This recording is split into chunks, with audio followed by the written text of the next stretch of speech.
খুলনা মহানগর আওয়ামী লীগের সহসভাপতি বেগ লিয়াকত আলীকে পেটানোর পর পুলিশে দিয়েছেন একদল লোক।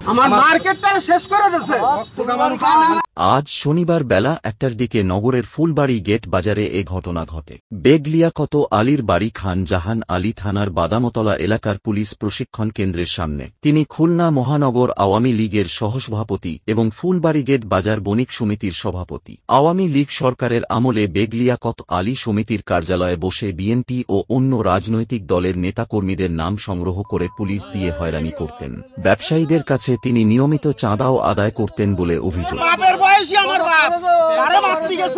আজ শনিবার নিজের বাড়ি থেকে ফুলবাড়ি গেট বাজারে মুঠোফোন মেরামতের জন্য এলে সেখানে একদল লোক তাঁকে ঘিরে ফেলেন ও বেধড়ক মারধর করে পুলিশে সোপর্দ করেন। পুলিশ সূত্র জানায়, গত বছরের আগস্টে আওয়ামী লীগ সরকারের পতনের পর থেকে আত্মগোপনে ছিলেন বেগ লিয়াকত আলী। তাঁর বিরুদ্ধে দৌলতপুর, দিঘলিয়া, খান জাহান আলী এবং সাভার থানার কয়েকটি মামলা আছে। তাঁর বিরুদ্ধে গণহত্যা ও মানবতা বিরোধী অপরাধে আন্তর্জাতিক অপরাধ ট্রাইব্যুনালে করা একটি অভিযোগও আছে।